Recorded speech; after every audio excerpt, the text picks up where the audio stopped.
معزز سامعین گرامی قدر، آپ کے علم میں یہ بات پہلے سے موجود ہے کہ 23 محرم الحرام 22 اگست بروز پیر کو ہم نے بیگم کوٹ چوک کے اندر احتجاج کا اعلان کیا ہوا ہے۔ میرا تعلق جس جماعت سے ہے یا ہمارا تعلق جس جماعت سے ہے، اس کا جو امیر ہے اس کی عمر تقریباً 85 برس ہو گئی ہے۔ پاکستان بنے ہوئے 75 سال اور اس کی عمر 85 برس ہے۔ وہ 85 برس کا بوڑھا ساجد میر 85 برس اس وطن میں گزار گیا ہے، آج تک اس کے خلاف کوئی مقدمہ نہیں ہے۔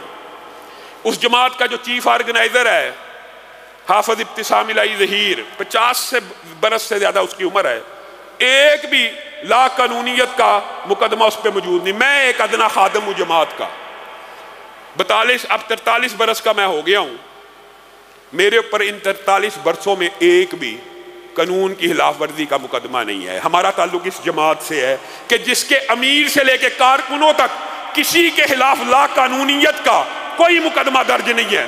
ہم جیسے قانون پسند لوگوں کو آپ احتجاج کے اوپر مجبور کر رہے ہیں، کس لیے کہ ایک بندہ پاکستان کے اندر بیٹھ کے قانون کی دھجیاں اڑا رہا ہے۔ پاکستان کے آئین اور دستور میں لکھا ہے صحابہ کے خلاف زبان بندی ہوگی، صحابہ کے خلاف گستاخی نہیں ہوگی۔ وہ کہتا ہے نہیں، میں زبان چلاؤں گا۔ قانون کہتا ہے زبان نہیں چلے گی، وہ کہتا ہے میں زبان چلاؤں گا۔ قانون کہتا ہے سیدنا معاویہ کے خلاف بک بک کرنے والے کی زبان بندی ہوگی، وہ کہتا ہے میری زبان سے نہیں بچ سکیں گے۔ اس قانون شکن کو آپ اس کی زبان بندی کے آرڈر تو جاری نہیں کر رہے، اس کے خلاف تو مقدمہ نہیں کر رہے، لیکن جب ہم احتجاج اور دھرنے کی کال دیتے ہیں، آپ لوگوں کے ذریعے پیغام دیتے ہیں یہ جی انتشار ہے، یہ جی فرقہ واریت ہے۔ کیا قانون کو حرکت میں لانا اور قانون سے یہ مطالبہ کرنا کہ اس لا قانون اور قانون شکن بندے کو پکڑا جائے، یہ خلاف قانون بات ہے؟ جو خلاف ورزی قانون کی کر رہا ہے اس کے آپ اس کو ریلیف دے رہے ہیں، اور جو لوگ چاہتے ہیں کہ قانون حرکت میں آئے ان کو آپ کہتے ہیں یہ جی آپ کی مہربانی ہے، نہ کریں جی، فرقہ واریت ہے جی، انتشار ہے۔ وہ بدبخت ملک کو رافضیوں کا سہولت کار ملک کو شام لیبیا بنانا چاہتا ہے، اور ہماری پوری جماعت، ہم نوجوانوں کو یہ دعوت دیتے ہیں کہ قانون ہاتھ میں نہیں لینا، قانون کو حرکت میں لانا ہے۔ کن کے ذریعے؟ قانون کے اداروں کے ذریعے۔ اگر ہم میں فرقہ واریت اور انتشار ہوتا تو ہم اپنے نوجوانوں کو کیا کہتے؟ اٹھو اس سے بدلہ لے لو، اٹھو اس کی زبان کو کھینچ دو، اٹھو اس کی زبان کو کاٹ دو۔ ہم یہ کہتے، ہم نے یہ نہیں کہا۔ ہم مسلسل انتظامیہ سے یہ مطالبات کر رہے ہیں کہ اس بدبخت کے خلاف مقدمہ درج کر دیا جائے، اس کے خلاف FIR درج کر دی جائے، اور اگر آپ کا موڈ نہیں ہے تو پھر ہم یہ حق رکھتے ہیں، پھر آپ ہمیں 100 الزام دیں، ہمارے اندر ابھی اتنی غیرت اور جرت باقی ہے کہ صحابہ کے خلاف بکواس کرنے والوں کی زبان بندی ہم کر سکتے ہیں۔ آپ سب نے 23 محرم کو 22 اگست کے دن مغرب کی نماز چوک بیگم کوٹ میں پڑھنی ہے، وہاں پہ دھرنا بھی ہوگا، اور IG آفس کے سامنے دھرنا بھی ہوگا، DIG آفس کے سامنے بھی دھرنا ہوگا۔ آپ صرف اس ایک مسجد کے ہزاروں کی تعداد میں لوگ وہاں پہ جمع ہو جائیں، آپ دیکھیں کیسے قانون حرکت میں آتا ہے۔ ہم نے وہاں پہ بھی بدامنی نہیں کرنی، ہم نے دھرنا دینا ہے، علامتی دھرنا ہے، احتجاج ہے، ہمارا حق ہے، یہ ہمارا لیگل رائٹ ہے۔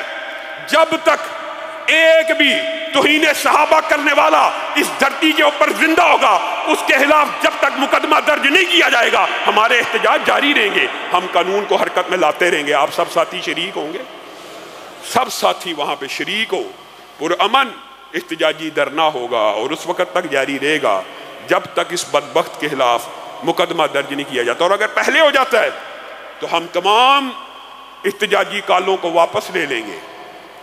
اور میں انتظامیہ کو تنبیہ کرنا چاہتا ہوں، ہم امن پسند ہیں، آپ ہماری ہسٹری سے واقف ہے، قانون پسند ہیں، آئین پسند ہیں، ہمیشہ قانون کے ذریعے مجرموں کی گرفتاری کی بات کی ہے، بلٹ کے ذریعے کبھی بھی تبدیلی نہیں چاہتے، جب بھی چاہتے ہیں بیلٹ کے ذریعے تبدیلی چاہتے ہیں۔ اس تحریک کے اندر، دفاع اسلام و پاکستان کی جد و جہد کے اندر آپ سب ساتھی ہمارے رفقا بن جائیے تاکہ ایک مضبوط پریشر گروپ بن سکے. اسلام کے خلاف کوئی بھی بات ہو آپ کی بات مانی جائے، اور انشاءاللہ جب ہمارا دڑا مضبوط ہو جائے گا ہم یہ جو بڑے بڑے بل بورڈز کے اوپر فحش قسم کی لباس کے ساتھ خواتین موجود ہوتی ہیں اس کے خلاف بھی ہائی کورٹ کے اندر ریٹ کریں گے.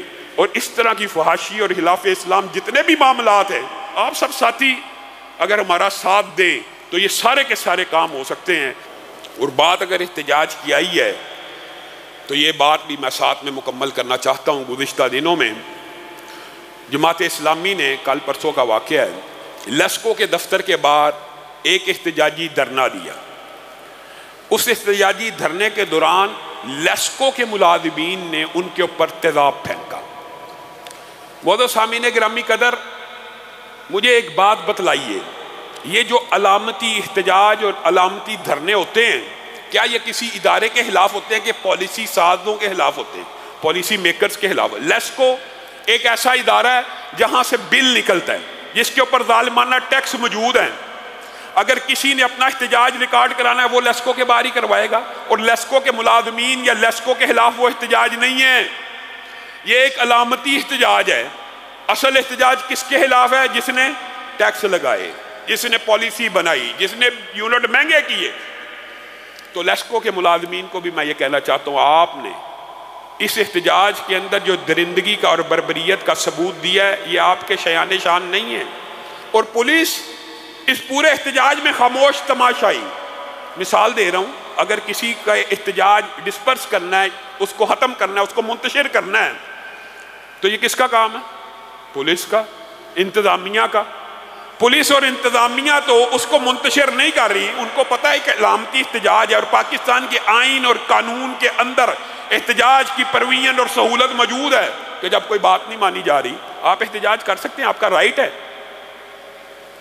اندر سے انہوں نے تیزاب والا کیمیکل والا پانی پھینکا جس سے جماعت اسلامی کے بہت سے رہنما زخمی بھی ہوئے. اب مجھے بتائیے کہ یہ جو سارے کا سارا عمل ہے اس کے اندر ہم کس کو قصوروار کہہ رہے ہیں؟ اصولی طور پہ پولیس کو چاہیے تھا، اور اگر پولیس اور انتظامیہ پروب کرے کہ یہ ملازمین کو کس نے کہا تھا کہ اندر سے تیزاب پھینکا جائے اور ان کو یہ اتھارٹی کیا ہے، میں تو یہ سمجھتا ہوں ذاتی طور پر کہ لیسکو کو ملازمین کو بھی چاہیے جب ایسا کوئی ایشو ہو ساتھ مل کے احتجاج کریں.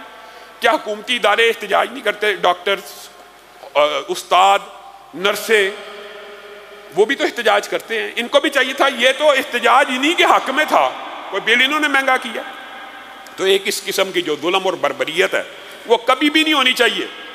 اور پولیس کو اور انتظامیہ کو ہم کہتے ہیں کہ پروب کرے، جو اس میں سانحے میں شریک ہیں سارے کے سارے لوگوں کے خلاف کارروائی کی جائے قانونی.